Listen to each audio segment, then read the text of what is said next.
Boa noite, irmãos. Quero só, antes de partilhar algo com vocês, falar um pouco a respeito de algo que o Senhor tem movimentado o nosso coração, que é a realidade dessa missão. Deus tem desafiado a mim e a minha família a ir para um lugar aqui. A ir para a América Central e estabelecer algo bem interessante na Costa Rica, tá? E qual que é o desafio? O desafio é ir toda essa família aqui, né? Minha esposa Márcia, meu filho primogênito Isaac, e agora nasceram duas, numa pancada só. Então pensa na alegria do cara, né? E aí nós temos aqui a Mel, né? Que aí é a parte da mãe, e a Sofia, que daí é a parte do pai. Então o Eterno foi muito gracioso com a gente, deu uma de cada para que não tivesse briga, né? Para que ninguém, se de certa forma saísse aí discutindo, é mais parecido comigo, é parecido com o pai, puxou mãe. Então o grande desafio, de certa forma, é mandar a minha família aí para a América Central, para Costa Rica. Tá? Eu sempre gosto de mostrar esse mapa pelo fato de mostrar aqui a questão da localização. Então a Costa Rica ao sul faz fronteira com Panamá, ao norte faz fronteira com Nicarágua. E qualquer lugar que de certa forma você vai ir aqui, digamos assim, 2-3 horas de voo, você chega em poucas nações. Então da minha casa, onde eu vou morar no norte da Costa Rica, que é mais ou menos aqui nesse ponto, né, eu consigo enxergar o lago da Nicarágua e eu estou a 1 hora da fronteira com a Nicarágua. Da minha casa aqui, eu estou a 7 horas da fronteira com o Panamá. Tá? Costa Rica é um país do tamanho do estado do Paraná. Então, num dia você atravessa o estado, o país de uma forma assim, muito rápida.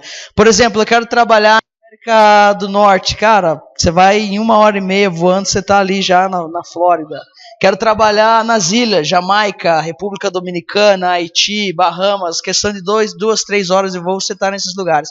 Quero trabalhar Colômbia, Venezuela, 2 horas de voo, você está nesses lugares. Agora, por exemplo, para você sair de Guarulhos e ir para Colômbia, você vai demorar 7 horas. Você vai voar 7 horas para chegar na Colômbia. Então, é muito longe, cara. O Brasil é um país continental, então é complicado, de certa forma, as distâncias são muito longas. Mas a partir do momento que você se posiciona num lugar que seja assim, um tanto mais estratégico, em poucas horas, você consegue cumprir diversas nações, você consegue cobrir diversas nações. Então, da minha casa, para você ter uma ideia, né, só para você ver aqui, com 12 horas de ônibus, eu consigo chegar em Honduras. Eu consigo chegar aqui em El Salvador. Algumas poucas horas a mais eu estou na Guatemala. E por incrível que pareça, tem um país aqui que ninguém conhece. Não sei quantos de vocês já intercederam por Belize. Sabia que existe um país aqui que se chama Belize? Um país que fala inglês, né, e que está aqui escondidinho na América Central, fazendo fronteira com, né, México e Guatemala. Então, vamos orar. São 2 países que nós sempre esquecemos na nossa intercessão. Guiana Francesa e Belize. É difícil ver alguém orando por Guiana Francesa e alguém orando por Belize, tá? Então qual que seria o objetivo?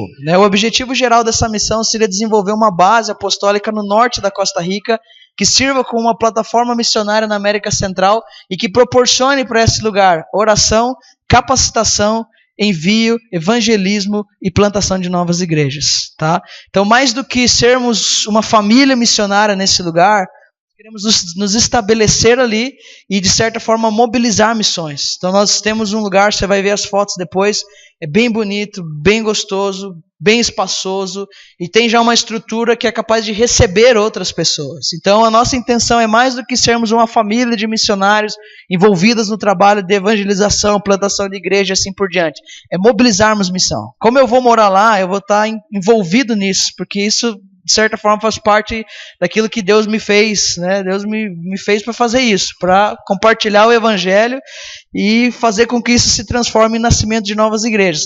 Agora, mais do que fazer isso, nós queremos, de certa forma, ser essa plataforma que proporciona essas coisas aí para a América Central. Então, de forma específica, como é que a gente está pensando em fazer isso? A gente quer começar uma escola de treinamento missionário com alunos internos. Então, em janeiro de 2017 a gente já vai ter a prévia da escola já tem um grupo aí de Guarapuava, Mangueirinha, né, o pastor Roberto tem um grupo, a pastora Rosa lá tem um grupo também, né, e eles querem de certa forma fazer parte disso, então eles vão dar o pontapé inicial. A gente também quer trabalhar no Instituto Bíblico em Polos, tá? Eu vou morar bem no interior do país, e você sabe que o interior geralmente é desprovido, né? Costa Rica, tudo que eles querem fazer, eles fazem na região que eles chamam de o Vale Central, que é a capital, São José. Então o interior é descuidado, é desprovido. Ninguém quer ir para o interior, né? Todo mundo quer ir lá na igreja do Rony Chaves, quer ir lá nas coisas que acontecem, né? Top, as conferências top, mas o interior do país, de certa forma, continua sendo um lugar explorado. Há diversos povoados que não tem igreja. Aí eu vou morar num povoado de 200 pessoas. E nesse povoado já tem uma igreja, né? Mas existem vários povoados como o nosso, onde nós vamos morar, que não tem igreja, né? E aí o nosso objetivo é estar trabalhando aí dentro desses povoados, né? E servindo a igreja que já existe nesses lugares aí com esse Instituto Bíblico, né, em diferentes regiões do país. A gente também quer usar o nosso espaço lá para organizar seminários, retiros, conferências, chamar esses pastores, né, chamar esses irmãos que estão trabalhando aí no interior desses países, né, há contato já na Nicarágua, por exemplo. Nicarágua é um país muito pobre, muito complicado, muito sofrido, né, é uma pobreza assim extrema, sabe?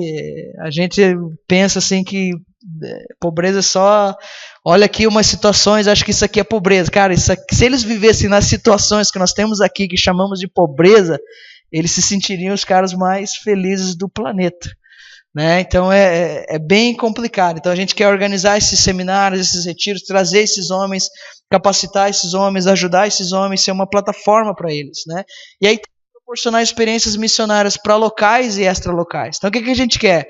A gente quer que vocês tenham a experiência de ir para lá, né? E tenham uma experiência dentro de uma realidade, outra língua, outra cultura, outra perspectiva, outra cosmovisão, mas também que um costarriquenho, né, que um nicaragüense, que um panamenho possa sair de lá e também possa vir aqui, e possa ter essa experiência aqui.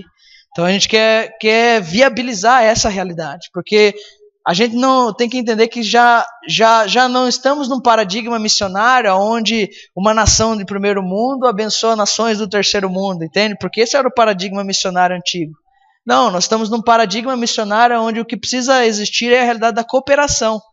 Nós vamos para um lugar e temos algo a dar, mas também no lugar onde nós estamos, aquele lugar tem algo a entregar para nós também.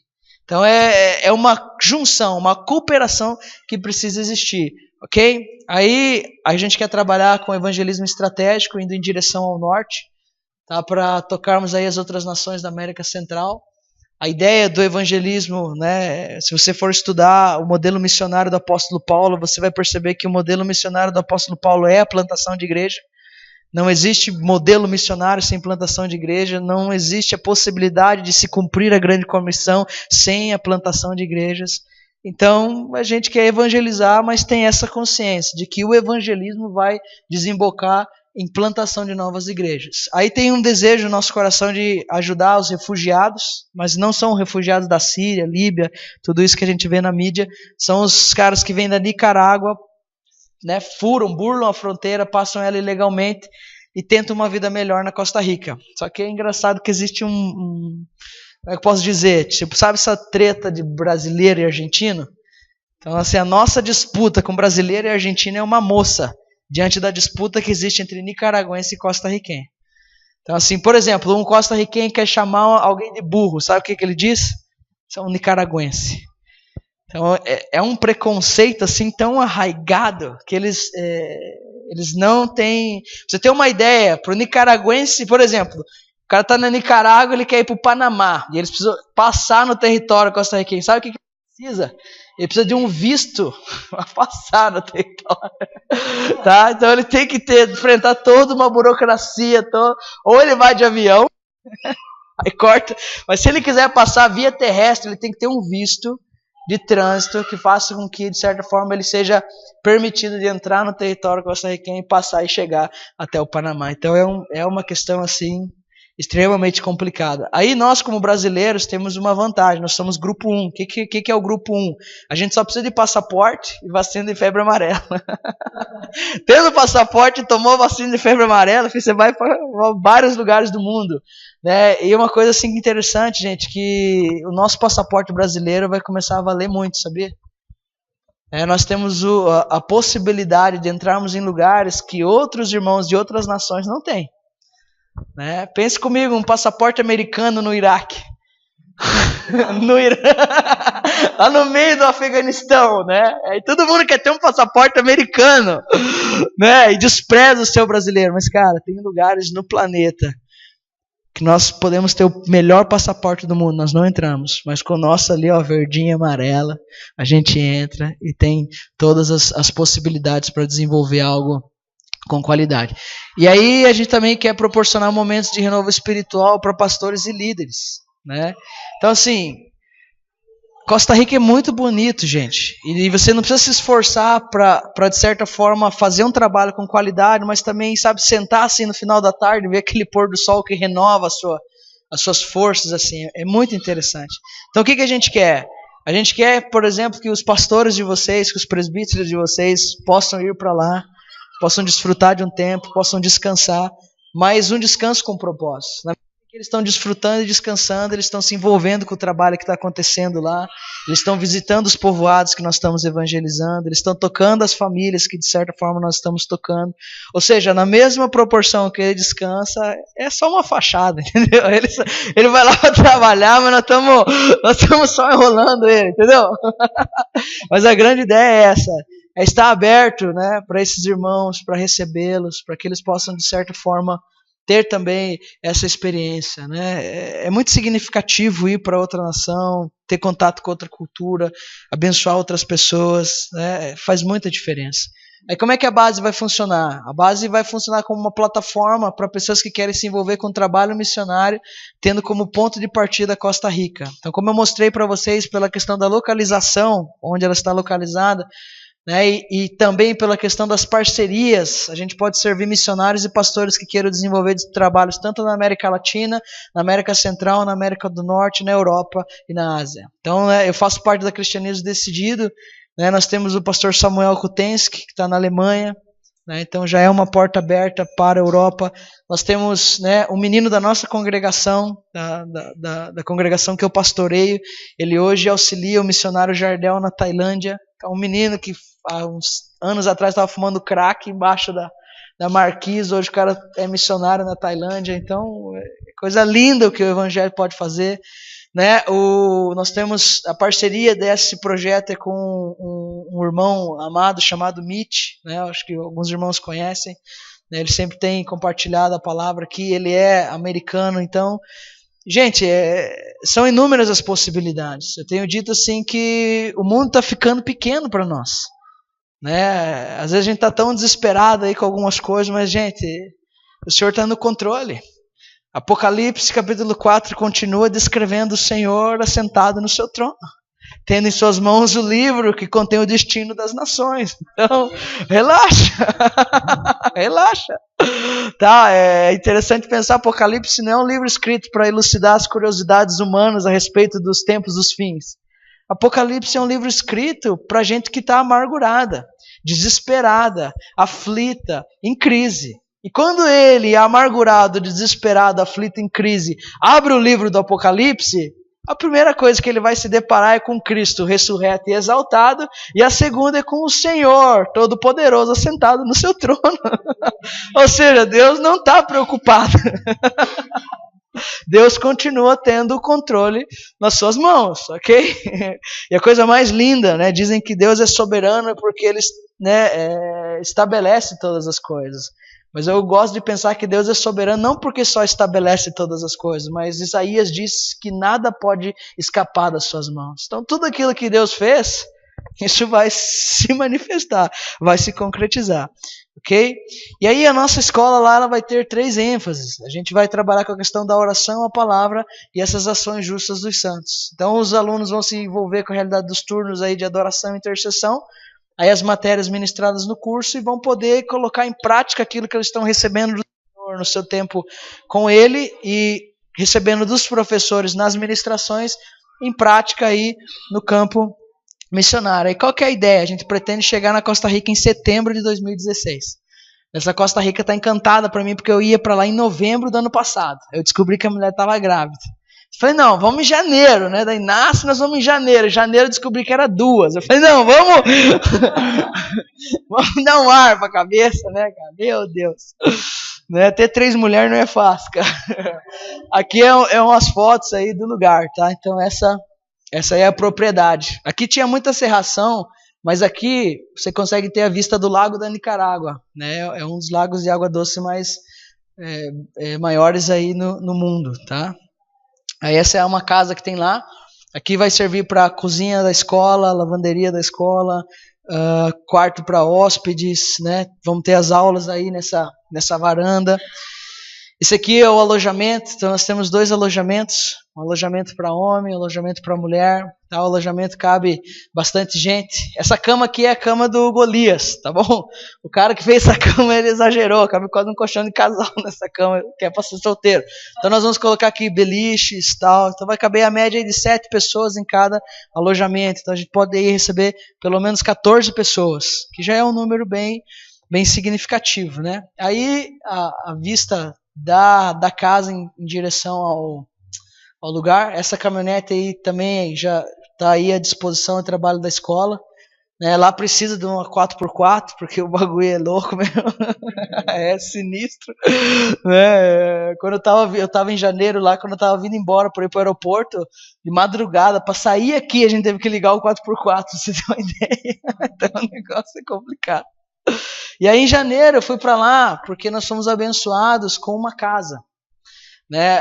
A ideia era que a gente pudesse ter algumas alterações ali para facilitar algumas questões de logística, e aí nós iríamos construir uma cozinha e um alojamento, tipo um alojamento, mas que serviria também para as aulas, um espaço assim aberto. Aí teve um irmão que teve uma brilhante ideia e disse, olha, construa uma casa aí para o William, para a Márcia, para essa criançada, porque não tem problema viver 5 num quarto, aquela casa grande só tem um quarto, né? Não tem problema, a gente toca para frente. Mas já que vocês vão fazer alguma coisa, façam direito, cara, eu quis dizer isso, né? Pense melhor. Aí o Mitch falou, poxa, mas nós não temos grana, temos dinheiro. Aí o cara falou, não, mas eu tenho. Aí o cara foi lá e deu o dinheiro. Aí eu gostei desse irmão, né, que apontou a solução e calçou o negócio. Eu falei, ô irmão, você é uma pavora, hein, cara. Fiquei de cara com o maluco. Então aí nós fomos de janeiro para fazer a fundação da casa, tá? Então aqui, ó, nós começamos, né, a cavar o buraquinho lá, né, desde o começo. Aí começamos a levantar essa fundação aí. Começamos a trabalhar nisso e aí, de certa forma, que ao final concretizamos, né? Aí o irmão preencheu aí e agora, hoje, chega na Costa Rica a segunda equipe.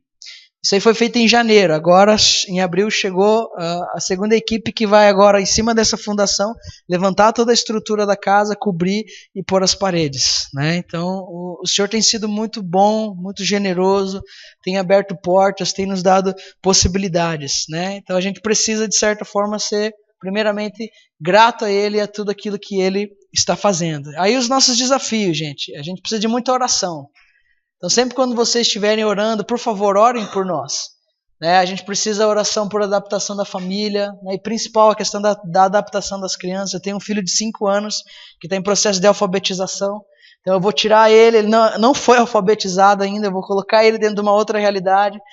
Vai ser uma confusão, né, na mente, na cabecinha dele, até ele pegar o idioma, se aculturar e assim por diante. Então nós precisamos de oração e principalmente adaptação das crianças e quando falamos crianças do Isaac, né, que a Mel e a Sofia, elas já vão crescer nesse contexto e quando elas voltarem aqui, vocês vão ter que falar com elas em espanhol, com certeza. Né?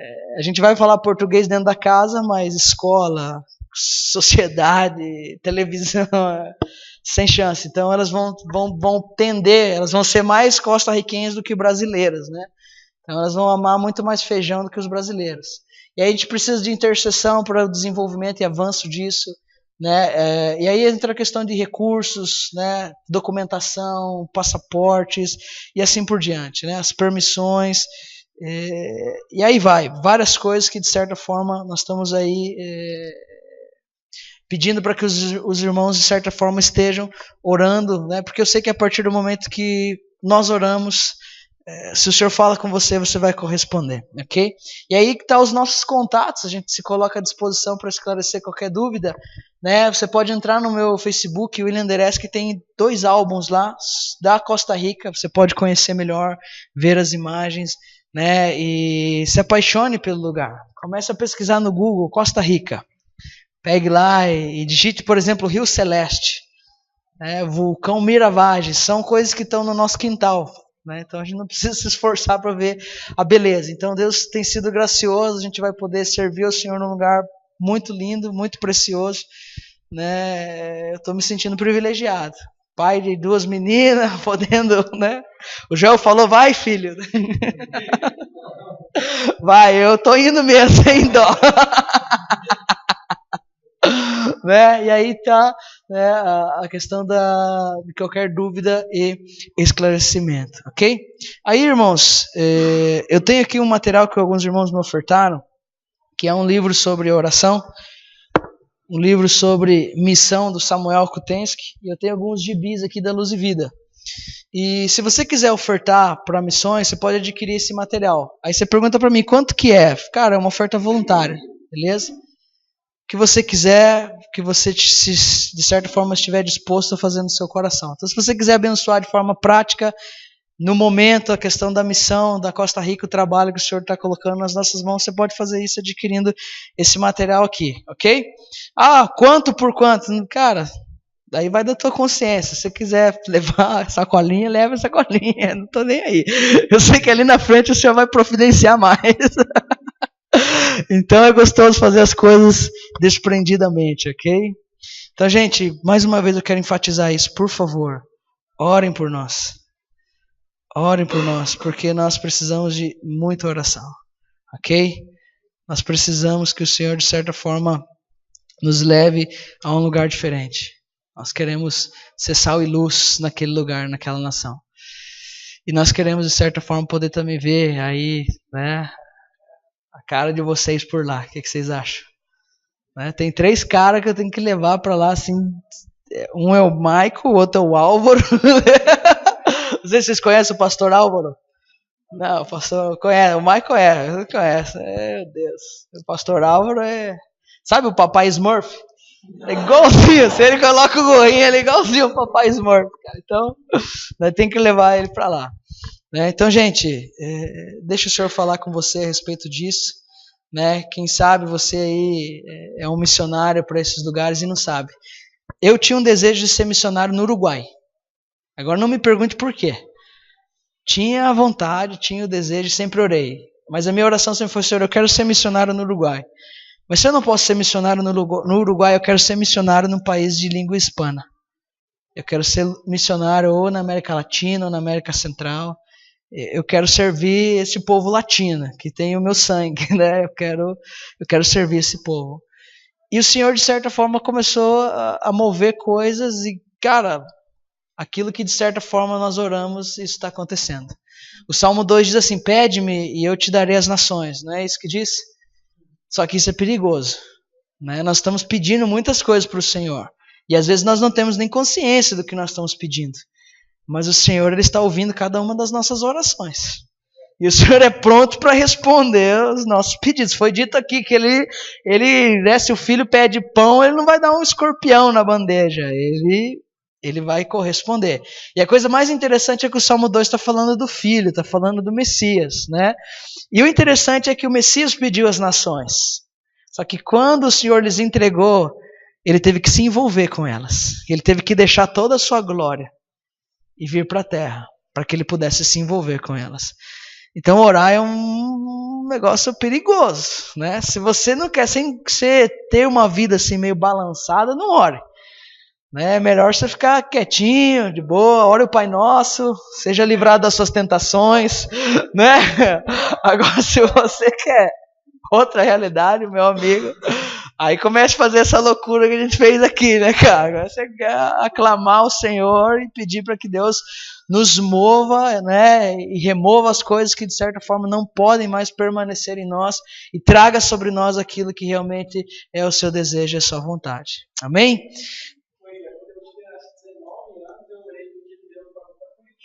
Olha aí. E tá aqui agora. Glória a Deus. É perigoso, gente. O que você tá orando aí? Você tá pedindo para que morra aquele vizinho lá, cara? Você vai se tornar um assassino. Ai, glória a Deus. Irmãos, eu queria compartilhar com vocês algumas coisas a respeito de visão e missão. Já que a gente está falando sobre esse projeto aí evangelístico, eu gostaria de compartilhar algumas coisas com vocês. Eu sei que vocês têm trabalhado sobre algumas questões, né? Eu tenho acompanhado vocês aí, graças a Deus, no YouTube, né? Dá para a gente poder ter uma noção daquilo que vocês têm compartilhado e ministrado, né? Eu achei muito interessante aquilo que vocês trabalharam em relação ao jejum e à oração. Né, a questão de Atos ser o livro das orações coletivas, a questão das considerações a respeito de jejum e oração e assim por diante. Agora, é interessante perceber que todas as vezes que os homens, mulheres, eles estão unânimes dentro de uma perspectiva que envolve a oração, né, Atos capítulo 1, versículo 14 diz que estavam todos unânimes, perseveravam unânimes em oração. Né? E aí Atos capítulo 2 vai falar a respeito do derramar do Espírito Santo. E já nesse derramar do Espírito Santo se exige um posicionamento daqueles que estavam orando de forma diferente do posicionamento que eles tinham no seu lugar secreto, que era um posicionamento em relação ao Evangelho em si e a partilhar a vida que o Evangelho tem. Então todas as vezes que a gente começa a se envolver com essa realidade que diz respeito à oração, nós temos que entender que o passo seguinte é que nós vamos ter que nos envolver com o mundo lá fora, partilhando a vida de Deus para aqueles que de certa forma são como ovelhas que não têm pastor. Então a grande questão é que nós precisamos começar então a discernir um pouco da visão e da missão de Jesus. Nós começamos então a ter a necessidade de perceber qual é a perspectiva que Cristo tinha para o seu evangelho. E qual é a maneira mais sensata e correta que nós temos de nos envolvermos na realidade dessa comissão, correspondermos ao nosso comissionamento e influenciarmos o mundo sendo sal e sendo luz, né? Então eu gosto de pensar que a visão de Jesus ela vai se transformar em missão para nós. O que está no centro do olhar de Deus? Né? Eu vejo que o centro do olhar de Deus ele carrega essa figura aqui. É a realidade da cruz, ok? Nós podemos divergir diversos pontos, nós podemos ser imaturos no nosso entendimento em alguns assuntos, só que quando diz respeito à realidade da cruz, e propriamente dito, eu vou usar o termo evangelho, quando diz respeito à realidade do evangelho, se nós não temos um entendimento adequado, se nós não temos profundidade no nosso entendimento, nós estamos colocando em jogo a realidade da nossa eternidade. Por exemplo, quando o apóstolo Paulo escreve a carta de Coríntios, sua primeira carta, lá no capítulo 15, 33 anos depois que Jesus tinha ascendido aos céus, ele precisava lembrar os irmãos a respeito do evangelho que ele tinha pregado. Ele precisava trazer à memória o evangelho que um dia tinha sido pregado por eles naquele lugar. Agora pense comigo, 33 anos depois, ainda existiam testemunhas oculares, pessoas que tinham visto a Jesus, ouvido coisas de Jesus e estavam ali para dizer e de certa forma comunicar a veracidade daquilo que estava sendo proferido pelos apóstolos. 32 anos depois, com toda essa gama de testemunhas, eles precisavam repensar o evangelho, repensar a realidade da missão, repensar aquilo que estavam fazendo. Se 33 anos depois eles precisavam repensar isso, que dirá eu e você? Há 2000 e tantos anos depois. E o engraçado é que isso não é só problema em Corinto, isso também era problema na Galácia. Né? E Paulo diz assim, eu me admiro que vocês tenham deixado tão rápido esse evangelho. Me admiro que vocês tenham trocado o evangelho do nosso Senhor Jesus Cristo por outro evangelho, que na verdade não é evangelho. E aí ele lança uma maldição, ele dá um decreto, ele diz que todo cara que adultera o evangelho, ele se transforma em quê? Em anátema, em maldito. Então nós temos aí uma geração de amaldiçoados na nossa nação.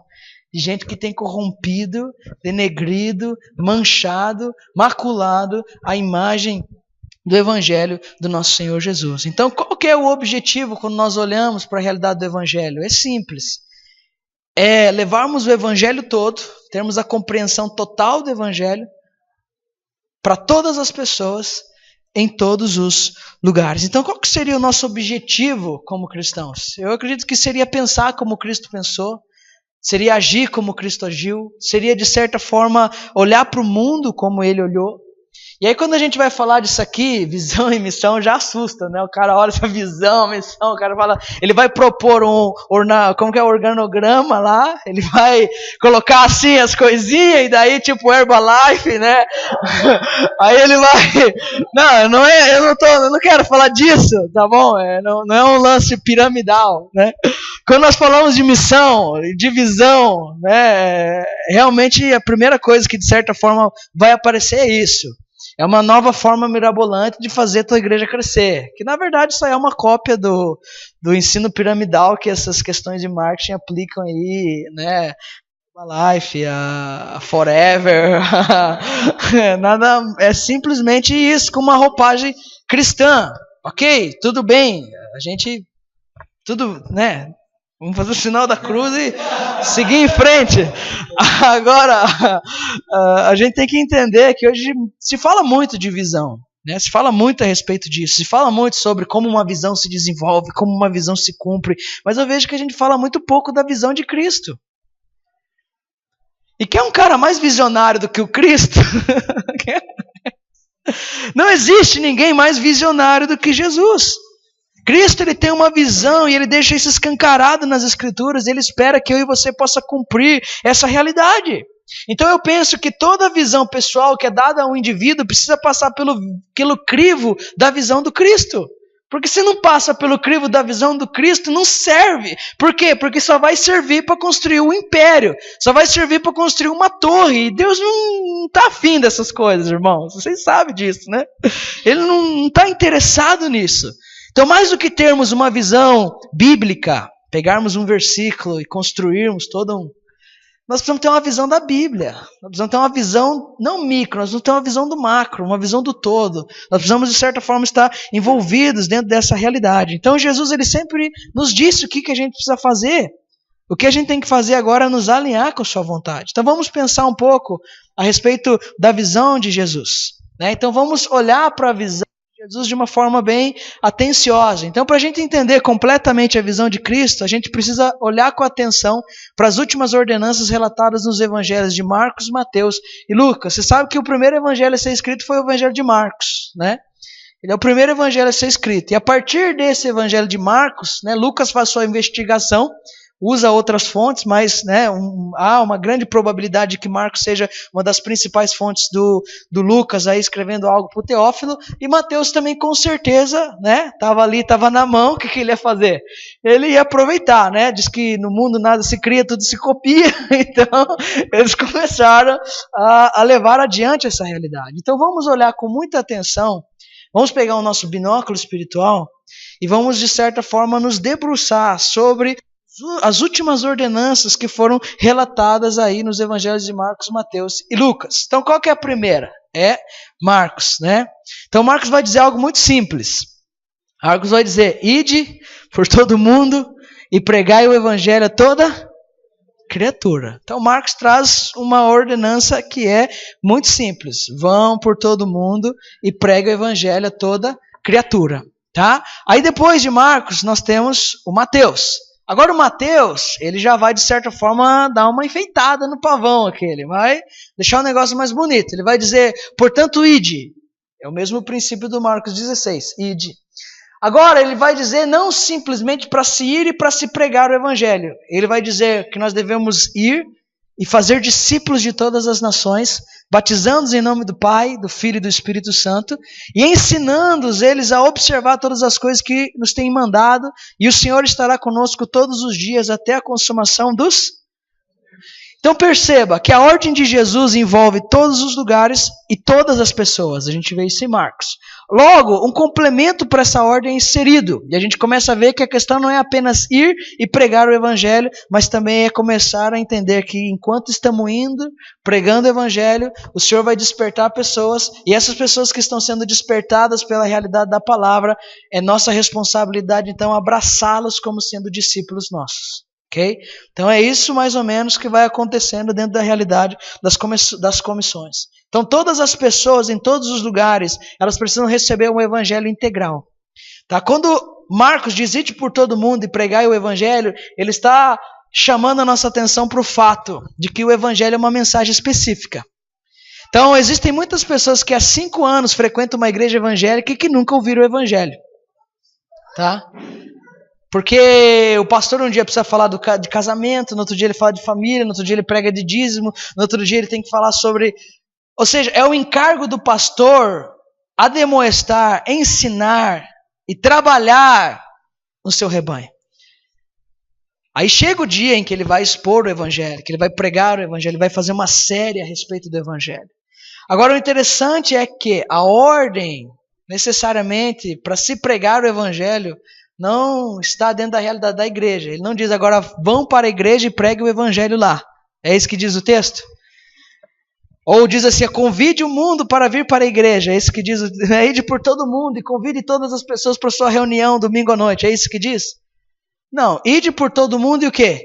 Pregue o evangelho a toda criatura. Vão e pregue o evangelho a toda criatura. Eu acho interessante porque isso para mim é aquilo que fez a diferença na igreja em Atos.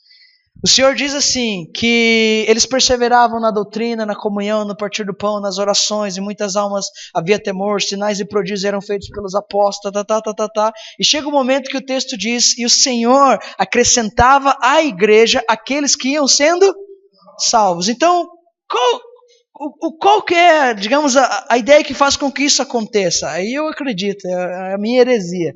Eu acredito que a igreja estava de forma tão eficiente nas ruas, de forma tão eficiente, influenciando as cidades. Se você for ver os escritos dos pais da igreja, você vai ter essa conotação, você vai ver que eles estavam tão inseridos na sociedade lá fora, e eles eram tão sal, tão luz, eles eram tão firmes em seu testemunho, que na medida em que eles pregavam, fé era gerada no coração das pessoas, eles podiam crer em Jesus.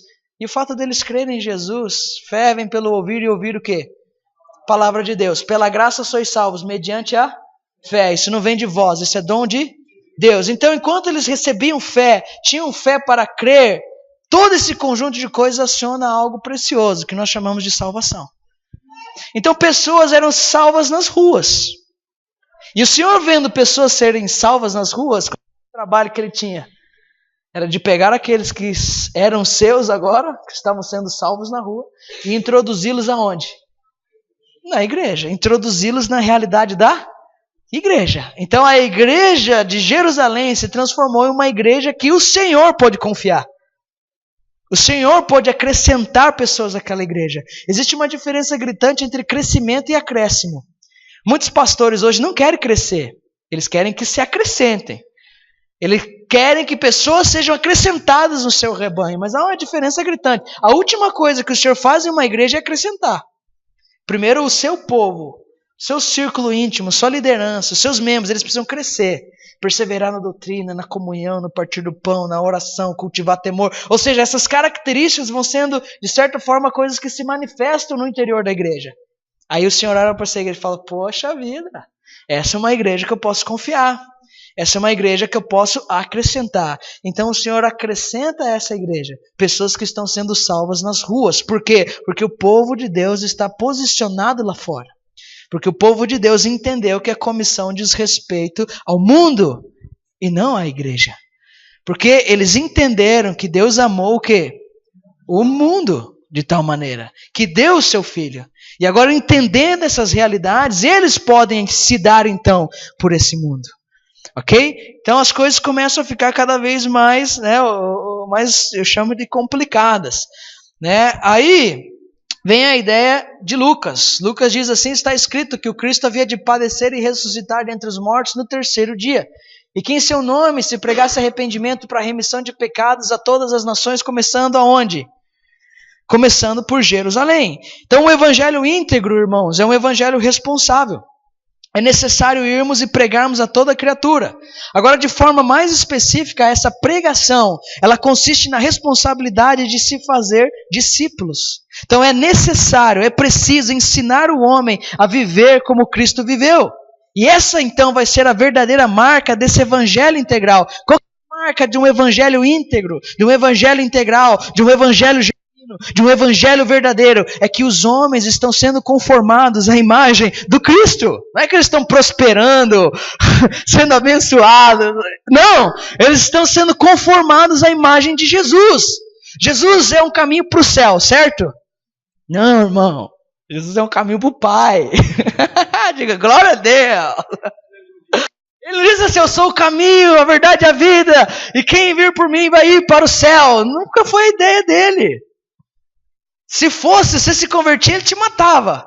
Pronto, vai para o céu, meu filho. Vai, gafanhoto, né? Voe para a eternidade. Aí você, tua alminha ia para o céu. Jesus é um caminho de retorno para o Pai. Jesus é o nosso caminho de retorno, ok? Ele está nos fazendo retornar para a realidade do Pai. Agora é interessante que Jesus não é apenas um caminho de retorno para o Pai. Jesus também é parâmetro de quanto nós estamos retornando para o Pai. Então, qual que é a ideia? A ideia é, quanto mais perto do Pai estamos, mais parecido com Jesus a gente fica. Amém? É assim, porque Ele é caminho e parâmetro. Não tem como dizer que estou perto de Deus, sendo que eu não pareço nem um pouco com Jesus, cara. Não dá. É fake, entendeu? É furada, não rola. Não tem como isso acontecer. Então a grande questão é que essa é a marca desse evangelho. Esse evangelho nós estamos levando para as pessoas lá fora. Um evangelho que tem poder de conformar os homens à imagem do Cristo. Por isso que o trabalho nunca vai acabar com a proclamação apenas. O trabalho ele apenas se inicia quando nós proclamamos. A evangelizei, eu disse que Jesus ama. Querido, isso não adianta nada, desculpa, né? Mas não rola. É simplesmente somente um homem tendo sua consciência amortecida. Não sei quantos de vocês já tiveram essa experiência. O cara foi pregar, aí pregou uma mensagem, as pessoas até foram tocadas, foi uma mensagem bíblica. Aí no final ele chama todo mundo para frente, faz o apelo, aí ele fala, agora repita comigo essa oração. Meu Deus, meu Pai, meu Deus é meu Pai, todo mundo. Escreve meu nome no livro da vida, no livro da vida. Aí ele coloca lá no Facebook, hoje pregamos e ganhamos 300 pessoas para Jesus. Cara, isso é fake, irmão. Aonde no Novo Testamento diz que a oração salva alguém? Não existe um lugar no Novo Testamento que diga que a oração possa salvar uma pessoa. Salvação é pela graça, mediante a fé. E o que é graça? Graça é a condição da justiça de Deus. Né? Paulo, quando vai definir o evangelho, ele não chama o evangelho de boa notícia. Porque eu posso ter uma notícia maravilhosa para você aqui nessa noite, mas mesmo sendo maravilhosa, ela pode não conter o poder de Deus para salvar sua alma. O poder de Deus para transformar sua vida. O poder de Deus para te conformar com o Cristo. Então Paulo define o evangelho dizendo que ele é poder de Deus para a salvação de todo aquele que crê. Por quê? Porque nesse evangelho se revela a justiça de Deus. Então o que seria graça? Graça seria o lugar onde Deus faz sua justiça. Graça é um favor imerecido. Mas mais do que isso, porque a Escritura descreve a graça não como um presente que recebo. Ela descreve a graça como um lugar onde eu estou. Romanos 5 diz que pela fé nós temos entrado a essa graça. Pedro, se não me engano, diz que alguns caíram da graça. Né? Como é que você vai cair de um presente que você recebeu? Só se for uma moto. Não tem sentido, né, cara? Eu fico pensando, assim, eu falo, nossa, cara, Deus deve dar muita risada da gente, cara. Ele deve se matar de rir das nossas compreensões profundas, né? Eu falo, poxa Deus, tem misericórdia de mim, Senhor. Então a grande questão é essa, é levarmos esse evangelho que carrega a realidade da justiça de Deus, que comunica a verdade da graça, que gera fé nos corações e que pode então ser né, salvação para todo aquele que crê. Então a visão do Cristo para o mundo, ela consiste no Evangelho sendo pregado de forma integral para todas as pessoas em todos os lugares. Então, para sintetizar a visão do Cristo, a gente pode usar essa frase aqui, ó. O Evangelho todo, para todos, em todos os... Se você pega as comissões finais, os últimos relatos, observa eles com aquele binóculo espiritual que eu mostrei para você, você tem que chegar a essa conclusão aqui. Nessa frase eu emprestei do Pacto de Lausanne, né? Você pesquise no Google lá, Pacto de Lausanne, vale a pena, dá uma olhada, é legal. Então o Evangelho todo, para todos, em todos os lugares. Quando Cristo se posiciona diante dos seus discípulos, o que ele quer comunicar para eles com as comissões? É essa realidade, de que o Evangelho todo, não é só Jesus te ama, Deus tem um plano maravilhoso na sua vida, não. O Evangelho todo. Né? Paulo descreve o Evangelho em 1 Coríntios 15 como dizendo, primeiramente vos entreguei aquilo que recebi, que Cristo Jesus morreu pelos nossos pecados, segundo as Escrituras, que foi sepultado e que ao terceiro dia ressuscitou. Esse é o Evangelho todo, um Evangelho que carrega a redenção que há no Cristo crucificado, mas também que demonstra o senhorio que há no Cristo que ressuscitou. Esse é o Evangelho. Eu vi que vocês estavam vendo doutrinas da graça, eleição, cara, sei, mas quem sabe agora a redenção que há no crucificado, substituição, imputação, expiação, né? As doutrinas da aplicação da redenção, né? Justificação, adoção, santificação, novo nascimento, chamado ao arrependimento, o chamado eficaz do Evangelho, arrependimento e fé. Cara, tem tanta coisa maravilhosa para se estudar no Evangelho que tem gente que pensa que o Evangelho é a mensagem introdutória do cristianismo. O Evangelho não é a mensagem introdutória, o Evangelho é a mensagem do cristianismo. Ok? Não é a classe que nós demos para as crianças que estão lá na sala. Não. O Evangelho é algo que precisa ser discutido por nós com mais profundidade e propriedade do que qualquer outro assunto. Porque não interessa se eu sou pré-tribulacionista, pós-milenista, se você, entendeu, não sei o que, é assado, é isso. Isso no final das contas não vai adiantar nada, porque isso é uma disputa na cronologia. Agora, querido, se a igreja não tem um profundo entendimento do que é o Evangelho, nós podemos estar comprometendo o destino das pessoas. E um dia elas estarão diante do Senhor e o Senhor olhará para elas e dizer, pois é, você é pós-milenista, pré-tribulacionista, você conhece o tabernáculo de Davi, mas querido, você não me conhece.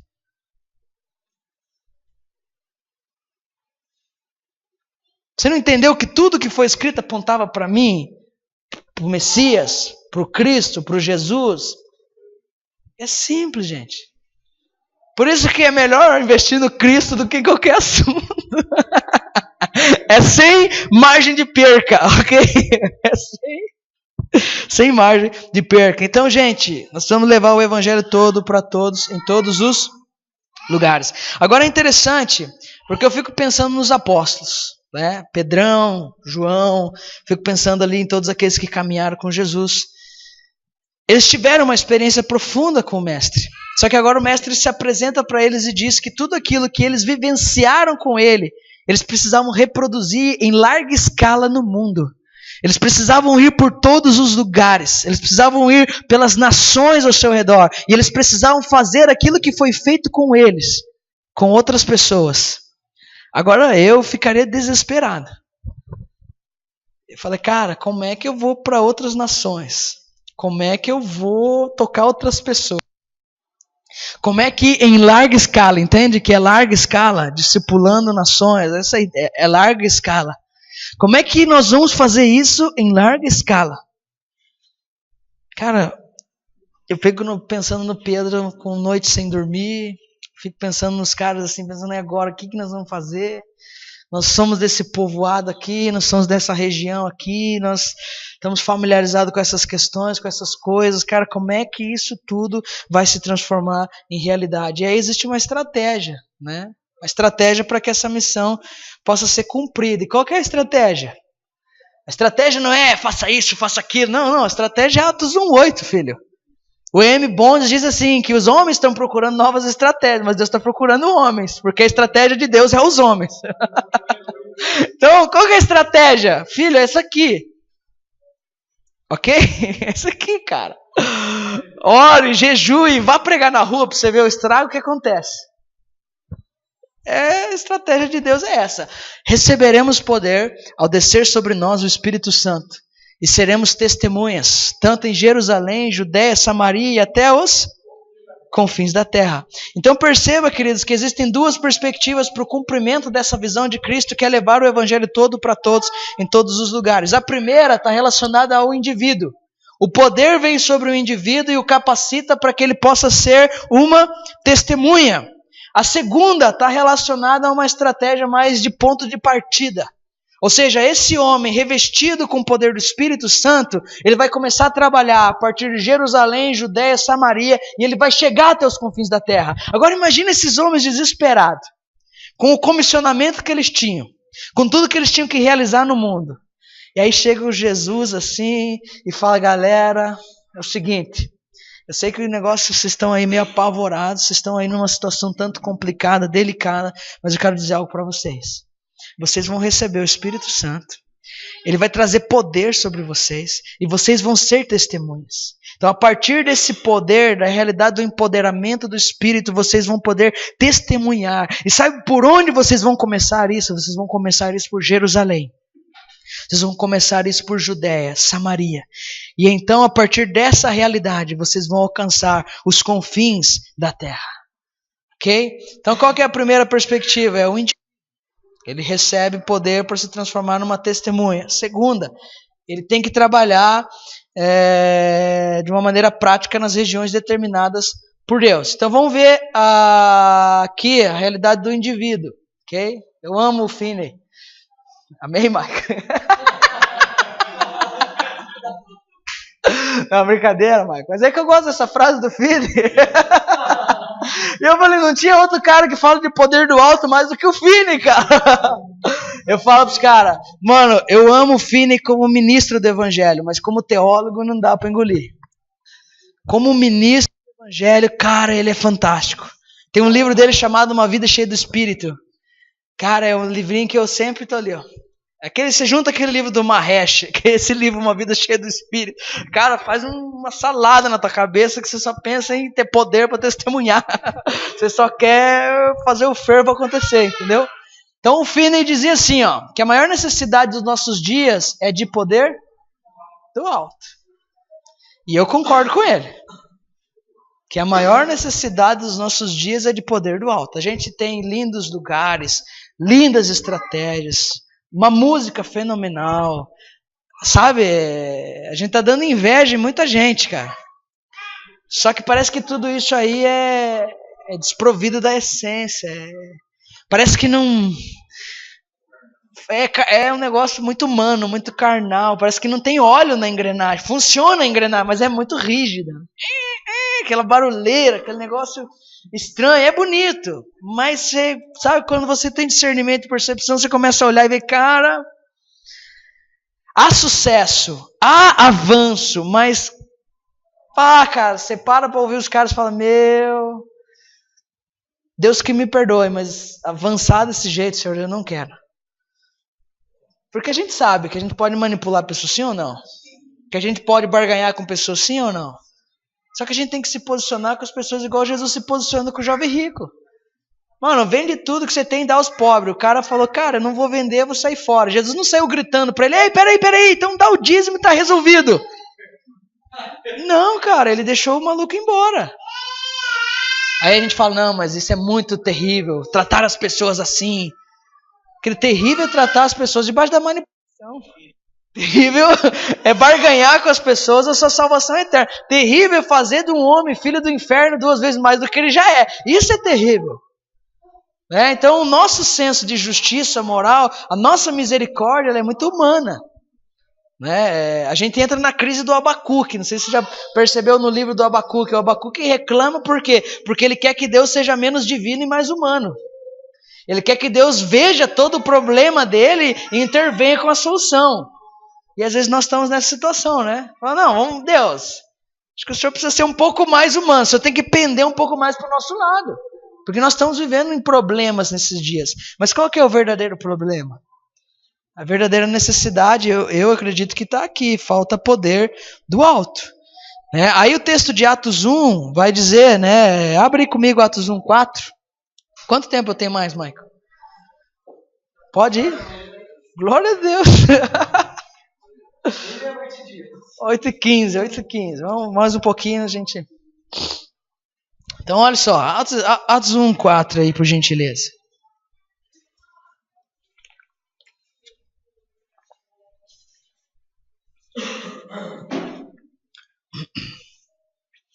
Diz assim, comendo com eles, determinou-lhes que não se ausentassem de Jerusalém, mas que esperassem a promessa do Pai, ao qual disse ele, de mim ouvistes. Então o que é Jerusalém? Vamos pensar aqui, vamos aplicar.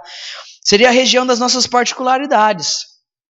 Jerusalém é um lugar onde a gente está conectado com Deus, onde a gente está conectado com seus planos, onde a gente está conectado com seus propósitos. E a grande ideia de Deus é que a gente não se ausente de Jerusalém até que a promessa do Pai se cumpra. Agora o interessante também é pensar em Jerusalém como um lugar de oração. Ok? Então Jerusalém também representa para nós um lugar de oração. E nós não podemos nos ausentar desse lugar de oração até que a promessa se cumpra. Qual que é a ideia de Jesus, queridos? Vocês não podem sair desse lugar de oração até que vocês vejam o Pai cumprindo a promessa de revestimento espiritual sobre a vida de vocês. Então, muitas coisas, de certa forma, não estão acontecendo porque nós estamos nos ausentando de Jerusalém, ou muitas coisas não estão acontecendo porque nós não estamos esperando em Jerusalém da maneira correta. Não sei se você concorda comigo. Porque Deus disse que algo ia acontecer, a gente ia receber poder, ia testemunhar, o bagulho ia ficar louco. E é isso que a gente lê no livro de Atos, não é verdade? E eu acredito assim, livro de Atos, tem gente que fala assim, o livro de Atos não é um livro onde você pode basear a doutrina. Você não pode pegar o livro de Atos e tecer pensamentos teológicos profundos a respeito dele, porque o livro de Atos está contando a história, algo que foi singular, algo que de certa forma se manifestou naquele tempo, naquela época. Eu não acredito que o livro de Atos conta uma história de como foi. Eu acredito que Atos conta uma história de como é. Como tem que ser, entendeu? De como o negócio precisa acontecer. Tá? Não é para mim ser inspirado por uma biografia, que legal, agora tem um exemplo e vamos... Não. É para mim seguir os princípios que são expostos no livro, me conformar a esses princípios e começar a caminhar dentro dessa realidade. Então o Senhor disse que algo aconteceria. E se algo não está acontecendo é porque nós estamos nos ausentando de Jerusalém, ou seja, nós não estamos dando valor devido à oração. Ok? Nós não estamos, de certa forma... E assim, vamos falar um pouco de oração? Eu tenho pensado muito na parábola do publicano e o fariseu. Porque existe muita oração hoje, ok? Mas ao mesmo tempo não existe oração. Como isso, William? Cara, o fariseu estava orando. Só que ele estava orando de si para si mesmo. E aí eu fico pensando nos nossos eventos de oração, as nossas coisas de oração. E aí, gente? Sabe, não estou falando que estou dizendo que precisamos repensar. Porque supostamente é muita oração. Mas ainda existe uma grande necessidade. Você entende? Orava de si para si mesmo. E como é fácil orar de si para si mesmo, queridos? Como é fácil cair nessa armadilha? E eu vou ser bem sincero, que geralmente cai nessa armadilha não o neófito, o novo na fé. Cai nessa armadilha quem se julga maduro, quem pensa que está apto, quem acha que cresceu. Porque ele olha e diz, obrigado, Senhor, porque eu não sou como esse publicano. Eu jejuo 2 vezes por semana. Dou o dízimo de todas as coisas. Vamos pôr na nossa linguagem? Não, eu vou turno de oração, segunda a sexta. Eu estou no jejum global do noivo. Gente, todas essas coisas são boas, ok? São maravilhosas, são boas. Eu amo estar num turno de oração. Ok? Amo essas questões. Acho lindo o jejum global do noivo. Só que vamos pensar no nosso coração. Vamos pensar em nós como seres, cara, que estão num processo de reconstrução e que muitas vezes, né, vê a sua natureza querendo se levantar. Né? O Lutero tinha uma frase muito engraçada. Pensei que a velha criatura tinha sido afogada nas águas do batismo, mas descobri que a desgraçada sabia nadar. Então, gente, é mais ou menos assim. Nós somos homens que estamos num confronto com a gente mesmo. Nós alcançamos um patamar, um lugar, um entendimento, uma revelação, uma maturidade, e nós nos posicionamos e dizemos, não, nós não somos. Nós não somos como os pentecostais. Não sei se você já percebeu essa loucura que nós estamos fazendo. Nós não oramos como reuniões de oração tradicionais. Querido, aonde a gente está com a cabeça? Eu acho que nós estamos com a cabeça do fariseu, que está orando de si para si mesmo. Que está simplesmente cultivando o seu próprio eu. Que está simplesmente abençoando o seu próprio ego. Que está simplesmente trazendo disciplina espiritual para que ele continue sendo o homem carnal que ele sempre foi. Agora, em contrapartida, está o neófito, vamos chamar assim, né? O novo convertido, o cara que não entende nada, mas está jogado no chão, batendo a mão no peito e dizendo, Deus, misericórdia de mim que sou pecador. Eu acredito que se não está acontecendo é porque nós estamos negligenciando, nós não estamos esperando da maneira correta em Jerusalém. Ou estamos nos ausentando, não damos valor devido. Só que hoje, cara, como nós ouvimos de oração? Aonde você vai, tem um pico aí rolando uma parada de oração. Tipo, porra, cara, era pra alguma coisa ter acontecido. Você não era verdade? Alguma coisa tinha que ter acontecido. Mas o negócio tá decaindo. Pelo menos a gente devia andar na rua e alguma coisa com alguém devia acontecer. Alguém devia olhar pra nós e dizer, cara, você tem alguma coisa diferente de você, meu. Mesmo a gente querendo ficar quieto, calado, nem aquele curitibano fechado. Mas mesmo assim uma luz devia brilhar na gente, alguma coisa devia acontecer em nós. Só que a gente não está vendo isso acontecer. Porque ou a gente se ausenta, ou a gente não espera da maneira correta. Então toda a promessa aqui em Atos 1 está relacionada a essas questões sobrenaturais. João batiza com água, mas viria o tempo em que nós seríamos batizados com o Espírito Santo. E é bem interessante porque, né, você vê, por exemplo, Atos capítulo 19, a história ali de Áquila e Priscila com Apolo e Paulo. Paulo sai de um lugar, Áquila está pregando num lugar, se não me engano é Corinto, ali Atos 18, 19. E sai desse lugar e Paulo está em Éfeso e ele vai para Éfeso. Eles trocam de lugares, assim, pum, um vai para o lugar onde o outro estava. No meio do caminho, Paulo encontra os discípulos, chega no lugar, encontra os discípulos de Apolo. E Apolo se encontra com Áquila e Priscila.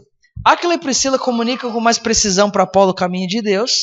Em contrapartida, Paulo chega para os discípulos de Apolo e pergunta, e aí, vocês foram batizados com o Espírito Santo?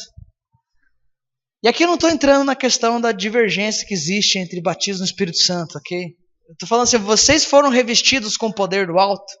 Essa é a grande questão que Paulo está mencionando ali. Vocês foram revestidos com esse poder do alto, vocês foram batizados nesse Espírito, vocês receberam essa bênção de serem empoderados pelo Eterno, pelo próprio Deus, através do seu Espírito. Eles disseram, nós nunca nem ouvimos que existia um Espírito Santo. Paulo então batiza eles em nome de Jesus, ora por eles, e através da imposição de Paulo, eles recebem o empoderamento do Espírito. Eles são revestidos do Espírito Santo. Agora, a coisa mais fantástica que acontece é que esses homens eram um grupo pequeno de pessoas.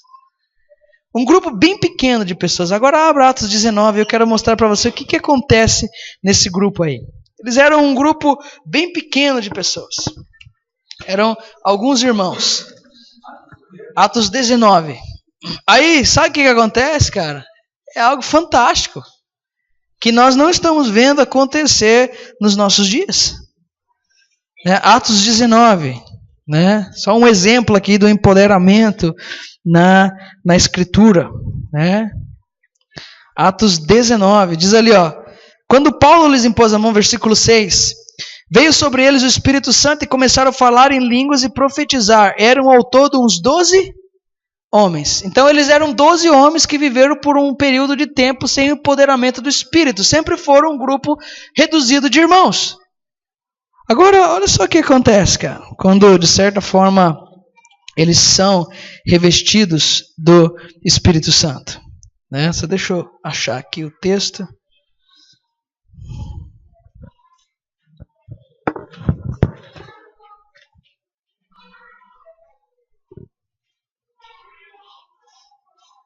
(19), versículo 10.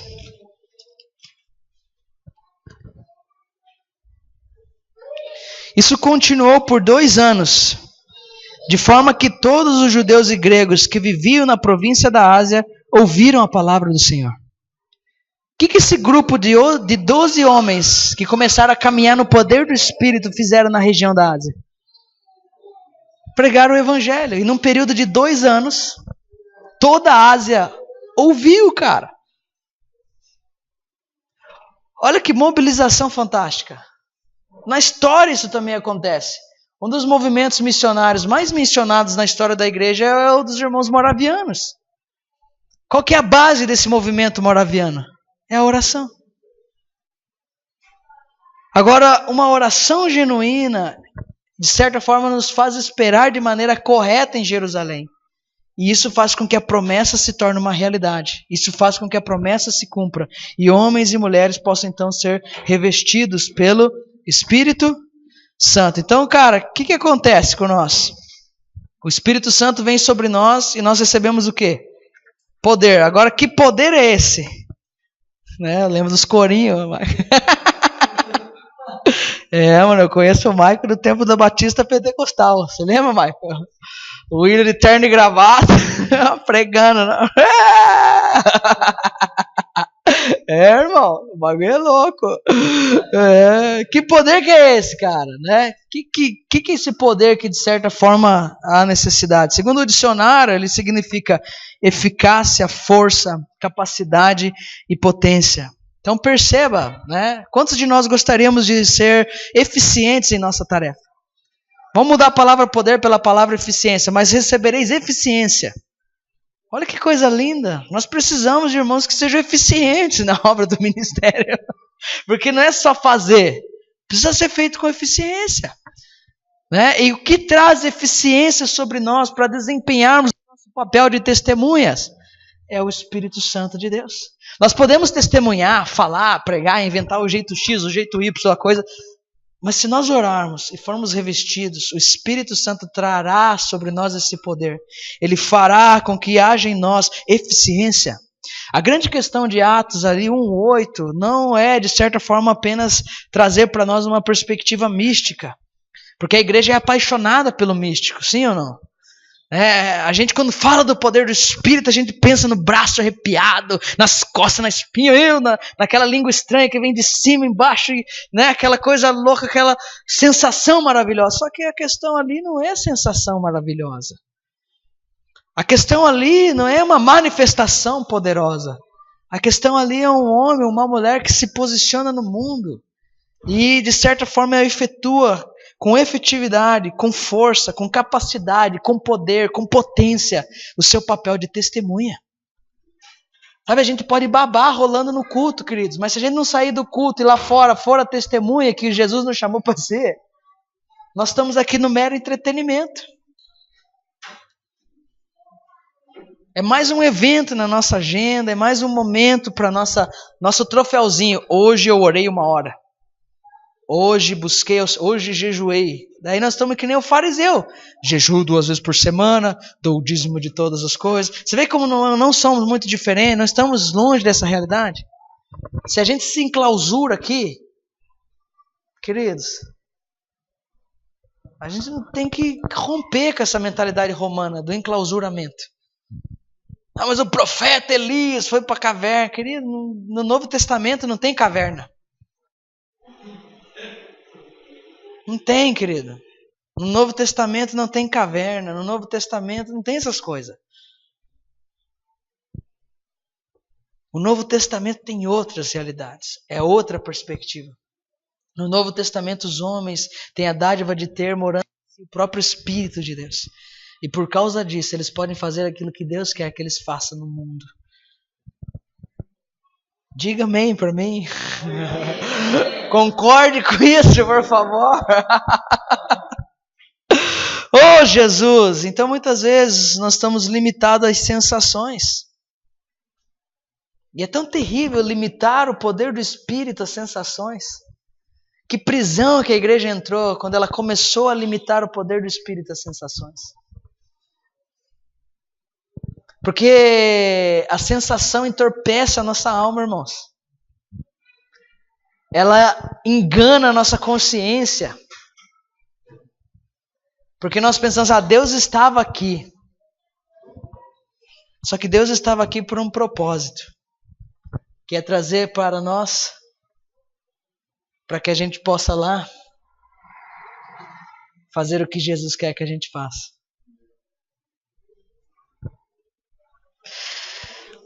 Então quando a gente é imerso no Espírito, a gente vai receber os frutos dessa imersão. Né? Então a gente não recebe o Espírito Santo apenas para orarmos em línguas, amém? Por mais que seja maravilhoso, né? Por mais que seja um dom do Espírito importantíssimo para a nossa edificação, né?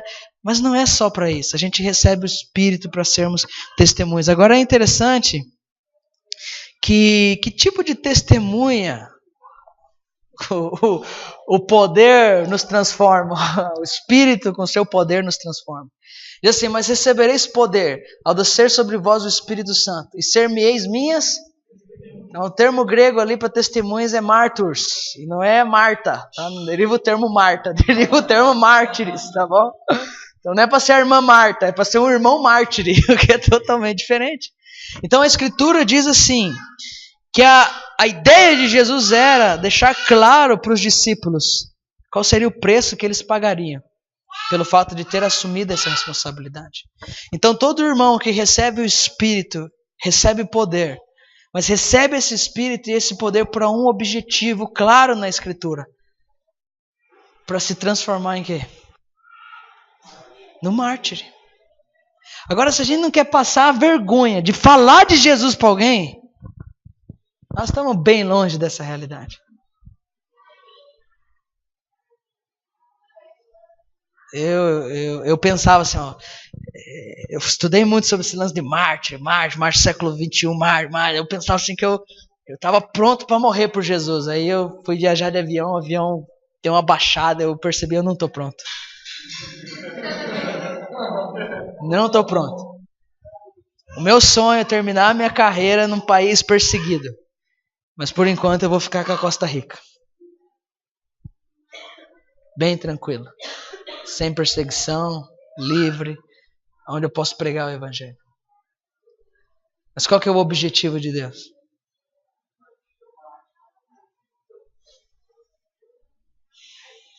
Agora é interessante pensar, né? Mártir seria uma testemunha judicial. O termo mártires significa tanto testemunha quanto testemunho.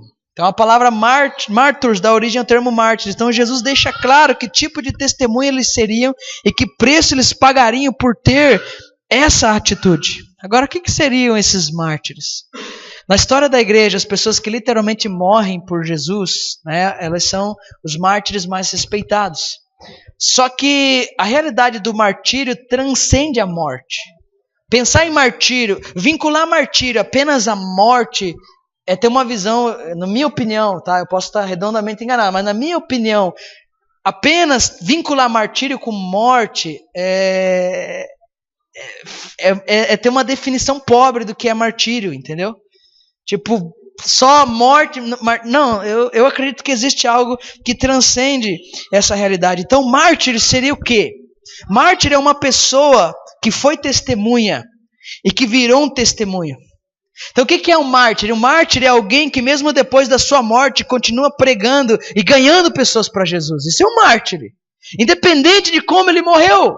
Por exemplo, David Brainerd não foi assassinado, mas gastou a vida dele, cara, por amor a Jesus. E o fato dele ter gastado a vida dele por amor de Jesus fez com que ele vivesse a vida dele com tanta intensidade que ele cria um legado. que ele deixa um testemunho, que mesmo depois da sua morte continua pregando e falando de Jesus a diversas pessoas. Então nós recebemos o Espírito Santo para sermos testemunhas, para gerarmos um testemunho que continue ecoando sobre a terra, ganhando mais e mais pessoas para o reino de Deus. Então o Espírito Santo vem sobre nós, nos empodera, para quê? Para que a gente possa viver com tanta intensidade a nossa vida cristã, que essa intensidade gere um legado, que essa intensidade construa um testemunho, e esse legado e esse testemunho, ele continua em evidência, pregando e ganhando pessoas, mesmo depois da nossa morte. Isso é ser mártir, irmãos. E essa é a proposta de Deus para você, que você construa esse legado, que você deixe esse testemunho, que você continue pregando mesmo depois da sua morte. É isso que o Espírito Santo quer realizar em mim, é isso que ele quer realizar em você. Agora é tão difícil pregar na vida que pregar depois da morte. Oh Deus! Mas se o Espírito Santo vier sobre nós, se nós esperarmos em Jerusalém da maneira correta, se nós abandonarmos as orações de nós para nós mesmos, e nós começarmos a clamar o Eterno, cara, algo maravilhoso vai acontecer. O mártir é aquele que continua pregando mesmo depois da sua morte. Esse é o mártir. Ele continua pregando mesmo depois da sua morte. Independente de como você morra, filho. Crie um legado nessa terra que continue pregando mesmo depois da sua morte. Agora é claro que esses mártires são os mártires mais respeitados. Mas o Senhor te chamou para o martírio. Te chamou para construir esse legado. Te chamou para viver nessa intensidade. Te chamou para viver nessa realidade. Isso não é algo apenas para eles, isso é algo para nós aqui, independente se somos perseguidos ou não. Porque viver na realidade do martírio não é só viver debaixo da realidade da perseguição, mas é um estilo de vida.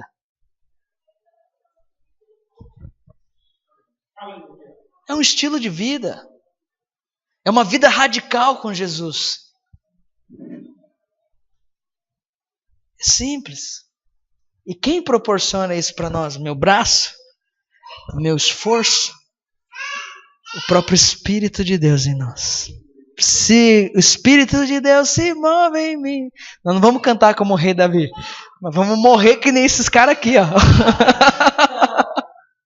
Amém, irmãos? Amém ou não amém, igreja? A gente tá cantando umas músicas meio erradas, né? Se ele se move em nós, nós vamos morrer que nem esses caras aqui. Nós vamos viver que nem esses caras aqui. Nós vamos ser que nem esses caras aí. Nós vamos testemunhar com profundidade até o fim. Mártir é aquele que continua pregando, mesmo depois da sua morte. Então, depois do indivíduo revestido pelo Espírito, a gente pode analisar como a igreja em Atos alcançou sucesso na ordem do Senhor, seguindo o modelo de Atos 1:8. E aqui eu vou ser bem rápido, a gente vai encerrar, beleza? Então, Atos 1:8 diz, né? Então, Jesus nos disse o que temos que fazer e como fazer. Ele nos deu a missão e como devemos cumpri-la. Primeiro, o indivíduo revestido, e segundo, o trabalho realizado por partes. Então, primeiro, Jerusalém é um lugar de fácil acesso. Eu vou ler só o texto para você. Diz assim, ó. O sumo sacerdote os interrogou, dizendo: não vos ademoestando expressamente que não ensinassem nesse nome? E eis que vocês encheram Jerusalém dessa vossa doutrina e querem lançar sobre nós o sangue desse homem. Depois do Pentecoste, num curto período de tempo, Jerusalém foi cheia do Evangelho. Glória a Deus. Depois do Pentecoste, num curto período de tempo, Jerusalém foi cheia do Evangelho. E quem testemunha a respeito disso? Os apóstolos? Não, os próprios sacerdotes que queriam ver o couro deles. Tá? Então, primeiro lugar, Jerusalém. Eles cumpriram a ordem?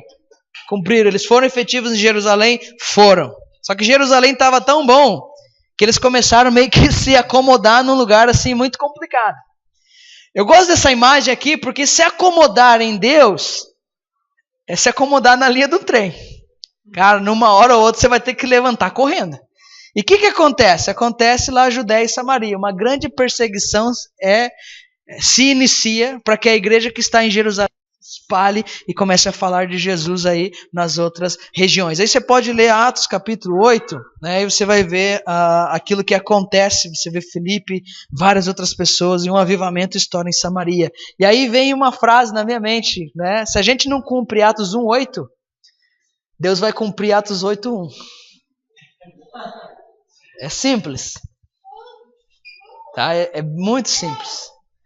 Qual que é o instrumento que Deus sempre usou nas eras, na história, para movimentar seu povo? Perseguição. Você quer viver sem perseguição? Se posicione.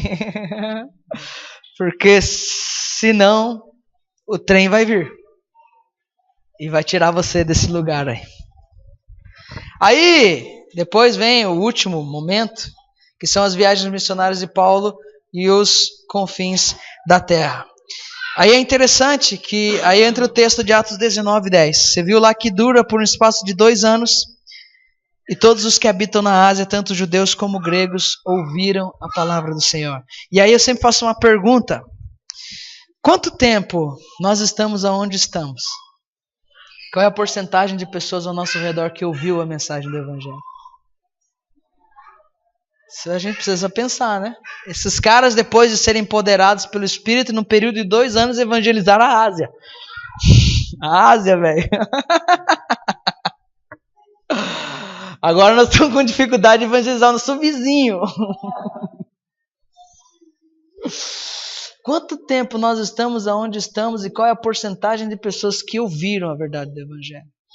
Quanto tempo as nossas igrejas estão onde estão e qual é a porcentagem das pessoas ao nosso redor que ouviram a verdade do Evangelho? Quanto tempo eu trabalho onde eu trabalho e qual é a porcentagem de pessoas que ouviram ali a verdade do Evangelho? Não é verdade, irmãos? Não, mas é difícil mesmo fazer no braço. É verdade, eu concordo. Mas agora, com tudo isso que Jesus nos prometeu, será que o negócio não fica mais tranquilo? Queridos, é extremamente bíblica a ideia de toda uma comunidade, bairro ou cidade ouvir a verdade do Evangelho. Basta nós nos organizarmos, planejarmos e agirmos. Jesus quer que isso aconteça, que o Evangelho todo seja pregado para todos, em todos os lugares. Uma forma bem simples.